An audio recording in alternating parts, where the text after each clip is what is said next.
Hello दोस्तों, आप सबका स्वागत है आप सबके चैनल आवर डेस्टिनेशन पर, जिसमें आज हम लोग शुरू कर रहे हैं प्राचीन इतिहास के 25 क्वेश्चन जो आने वाले एग्ज़ाम के लिए मोस्ट इम्पॉर्टेंट है। ये SSC, railway, UP triple SC, PET के जितने एग्ज़ाम होंगे लगभग सब में आप में क्वेश्चन देखने को मिलेंगे। ये सभी क्वेश्चन लगभग सभी स्टेट के कमीशन लेवल एग्ज़ाम से लिए गया है। तो चलिए वीडियो को हम शुरू करते हैं। सबसे पहले चलते हैं अपने पहले क्वेश्चन पे। पहला क्वेश्चन क्या दिया गया है?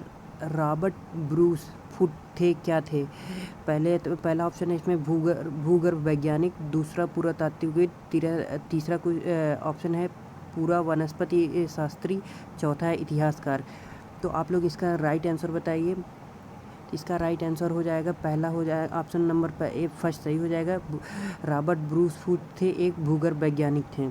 तो क्वेश्चन नंबर दूसरे पे चलते हैं।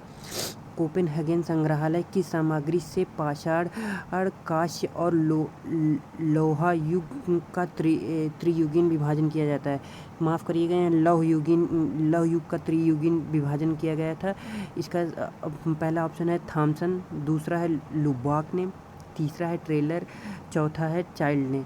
इसका राइट आंसर क्या हो जाएगा? थॉमसन हो जाएगा। कोपेनहेगन संग्रहालय कहाँ है? डेनमार्क में है। यह एक आर्कियोलॉजिकल संग्रहालय है। चलते हैं क्वेश्चन नंबर तीसरा पे। उत्खनित प्रमाणों के अनुसार पशुपालन का प्रारंभ कहाँ हुआ था? पहला ऑप्शन है निचले पूर्व पाषाण काल में, दूसरा मध्य पूर्व पाषाण काल में, तीसरा ऊपरी पाषाण काल में, चौथा है मध्य पाषाण काल में। तो इसका राइट आंसर आप लोग बताइए। इसका राइट आंसर हो जाएगा ऑप्शन नंबर 4, मध्य पाषाण काल में उत्खनित प्रमाणों के अनुसार पशुपालन प्रारंभ हुआ था। आप क्वेश्चन नंबर 4 पे चलते हैं। मध्य पाषाणिक प्रसंग में पशुपालन के प्रमाण जहाँ मिले हैं वह स्थान कौन सा है? पहला है लंगनाज, दूसरा है बिरभानपुर, चौथा है आदमगढ़, तीसरा है आदमगढ़, चौथा है चौपानी मांडा। तो इसका राइट आंसर आप लोग बताइए। इसका राइट आंसर हो जाएगा ऑप्शन नंबर 3 सही हो जाएगा, आदमगढ़ सही हो जाएगा। मध्य पाषाणिक प्रसंग में पशुपालन के प्रमाण जहाँ मिले हैं वह स्थान है आदमगढ़। पशुपालन के सबसे पहले प्रमाण मिले थे आदमगढ़ में मिला था। यह मध्य प्रदेश में स्थित है।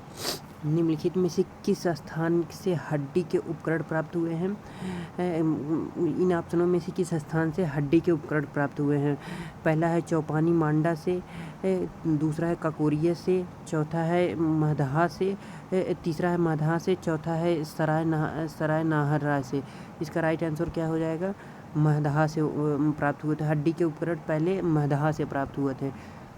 क्वेश्चन नंबर 6 पे चलते हैं। हड्डी से निर्मित आभूषण भारत में मध्य पाषाण काल के संदर्भ में प्राप्त हुए थे।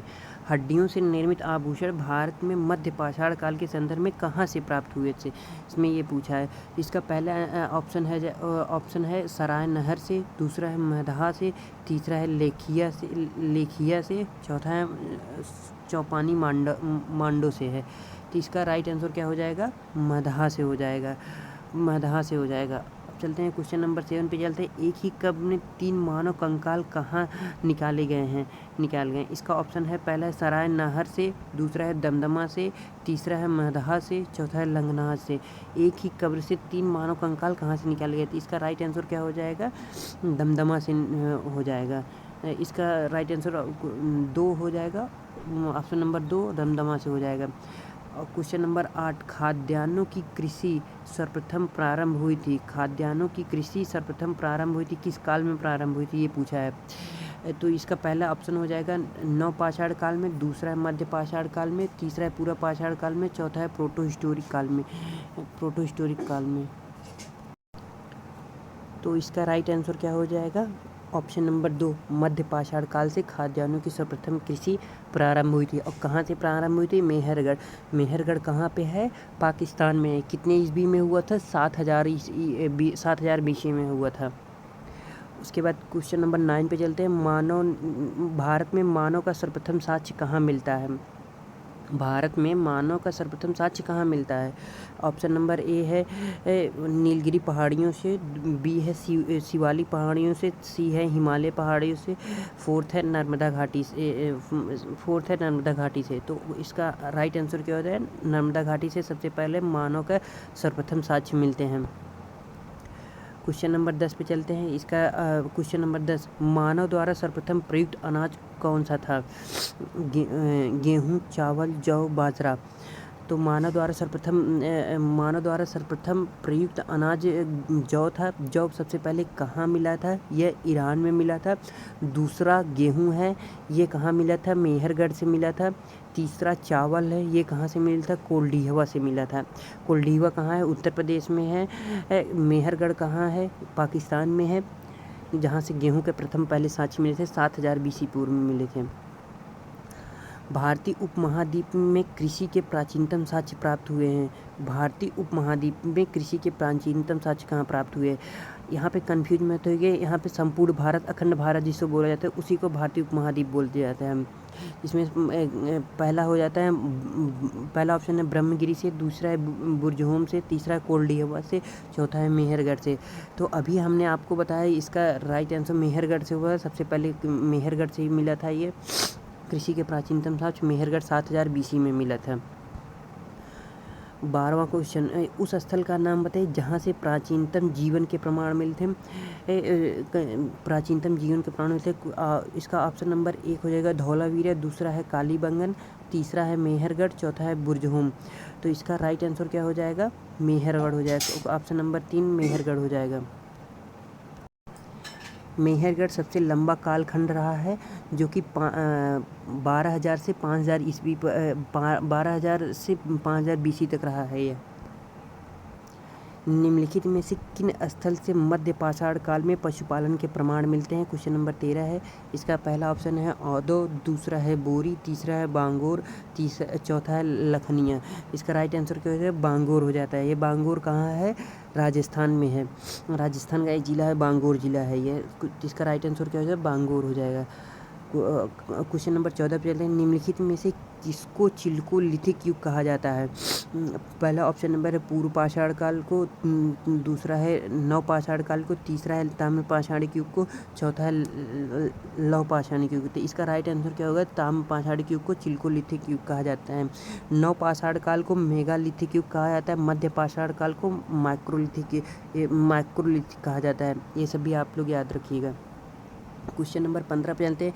निम्न में से किस पुरास्थल से पाषाण संस्कृति से लेकर हड़प्पा सभ्यता तक सांस्कृतिक अवशेष प्राप्त हुए हैं? क्या पूछा है? निम्न में से किस एक पुरास्थल से पाषाण संस्कृति से लेकर हड़प्पा सभ्यता तक सांस्कृतिक अवशेष प्राप्त हुए हैं? ठीक है, चिरांग, आप मेहरगढ़, कोटडीजी, कालीबंगा। इसका राइट आंसर क्या हो जाएगा? मेहरगढ़ से प्राप्त हुई थी, क्योंकि मेहरगढ़ का कालखंड सबसे लंबा कालखंड था, इसलिए यहाँ से सांस्कृतिक अवशेष सबसे ज़्यादा प्राप्त हुए हैं।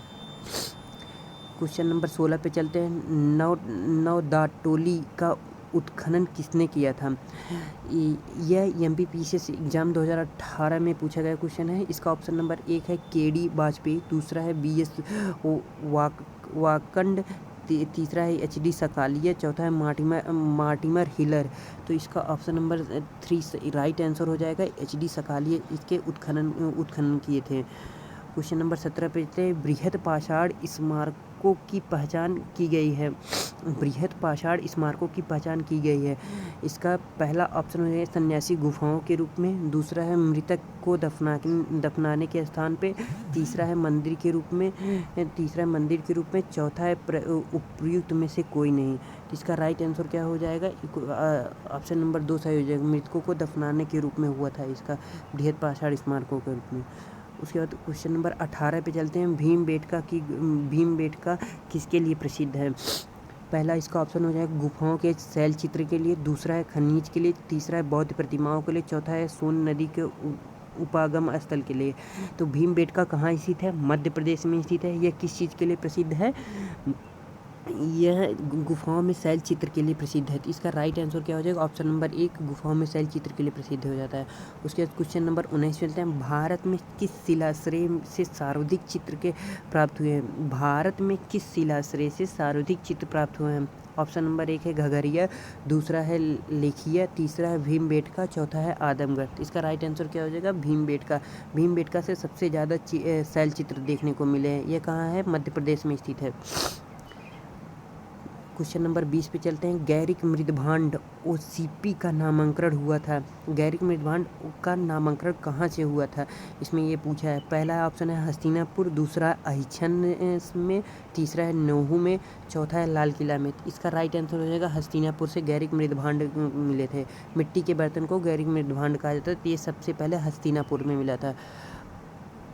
क्वेश्चन नंबर 21 पे चलते हैं। ताम्रशम काल में महाराष्ट्र के लोग मृतकों को घर के फर्श के नीचे किस तरह रख कर दफनाते थे? सॉरी, इसमें क्वेश्चन थोड़ा मिस्टेक है। इसमें पूछा गया ताम्रशम काल में महाराष्ट्र के लोग मृतकों को घर के फर्श के नीचे किस तरफ रख कर दफनाते थे? तो इसका ऑप्शन पहला है उत्तर से दक्षिण की ओर, दूसरा है पूर्व से पश्चिम की ओर, तीसरा है दक्षिण से उत्तर की ओर, चौथा है पश्चिम से पूर्व की ओर। इसका राइट आंसर क्या हो जाएगा? आज भी हम मैप किस साइड से रख के देखते हैं? उत्तर से दक्षिण की तरफ रख के देखते हैं। इसका राइट आंसर क्या हो जाएगा? उत्तर से दक्षिण की तरफ हो जाएगा। ये याद रखने का सबसे सही तरीका है। उसके बाद क्या है? निम्नलिखित में से किस स्थल में से मानव कंकाल के साथ कुत्ते के कंकाल भी समाधान के रूप में प्राप्त हुए हैं? पहला है ब्रह्मगिरी, दूसरा है बुर्जहोम, तीसरा है चिरान, चौथा है मास्की। तो इसका राइट आंसर क्या हो जाएगा? बुर्जहोम। बुर्जहोम कहाँ पे है? जम्मू एंड कश्मीर में स्थित है ये। यहाँ से सबसे पहले गर्त आवास भी देखे गए थे। अगला क्वेश्चन वही है। गर्त आवास की साक्ष्य सर्वप्रथम कहाँ प्राप्त हुए थे? पहला है बुर्जहोम, दूसरा है कोल्डीवा, तीसरा है ब्रह्मगिरी से, चौथा है सगन कल्लू से। तो इसका राइट आंसर आप लोग सभी जानते हैं कि इसका राइट आंसर क्या होगा? बुर्जहोम से प्राप्त हो। बुर्जहोम जम्मू एंड कश्मीर में स्थित है। ये भी ध्यान रखिएगा आप लोग। क्वेश्चन से पूछता सही है, ये क्वेश्चन एक ही है, बस उसको घुमा फिरा के पूछते अलग अलग तरीके से। तो आप लोग याद रखिएगा जम्मू कश्मीर में है, कौन सा स्थल कहाँ पे स्थित है, क्योंकि आप किसी भी एग्ज़ाम की तैयारी करेंगे तो क्वेश्चन यहीं पे रहता है, बस आपको घुमा फिरा के पूछता है, तो आप लोग कन्फ्यूज हो जाते हैं। चलिए क्वेश्चन नंबर 24 पे चलते हैं। भारतीय पुरातत्व सर्वेक्षण विभाग किस मंत्रालय के अंतर्गत आता है? ये यूपी SSS का सबसे पेट क्वेश्चन है। अभी हाल ही में यूपी लेखपाल का एग्ज़ाम हुआ, हाल ही में अभी वन रक्षक का एग्ज़ाम हुआ है, यूपी APO का एग्ज़ाम हुआ था। सब में ये क्वेश्चन, तीनों एग्ज़ाम में लगभग ये क्वेश्चन देखने को मिले थे। तो इसका पहला ऑप्शन क्या है? संस्कृति मंत्रालय, दूसरा है पर्यटन मंत्रालय, तीसरा है विज्ञान एवं प्रौद्योगिकी मंत्रालय, चौथा है जनजाति मंत्रालय। इसका राइट आंसर क्या हो जाएगा? संस्कृत मंत्रालय। इसके आप मिनिस्टर भी याद कर लीजिए, क्योंकि ये क्वेश्चन घुमा फिरा के बस पूछ रहे हैं। चलिए क्वेश्चन नंबर 25 पे चलते हैं। लास्ट क्वेश्चन है आज का। भारतीय पुरातत्व के जनक किसे कहा जाता है? पुरातत्व विभाग के जनक किसे कहा जाता है? Alexander Cunningham, John Marshall, Mortimer wheeler, James Prinsep. तो इसका राइट आंसर क्या हो जाएगा? अलेक्जेंडर कनिंघम को भारतीय पुरातत्व का जनक कहा जाता है, इसलिए इसका पहला ऑप्शन राइट आंसर हो जाएगा। इसी के साथ अगर आपको वीडियो पसंद आया हो तो लाइक करिएगा, शेयर करिएगा, और कमेंट बॉक्स में कुछ भी गलती हो गई हो तो उसको लिखिएगा, और अगर चैनल पे नए हैं तो सब्सक्राइब करिएगा। वीडियो देखने के लिए धन्यवाद।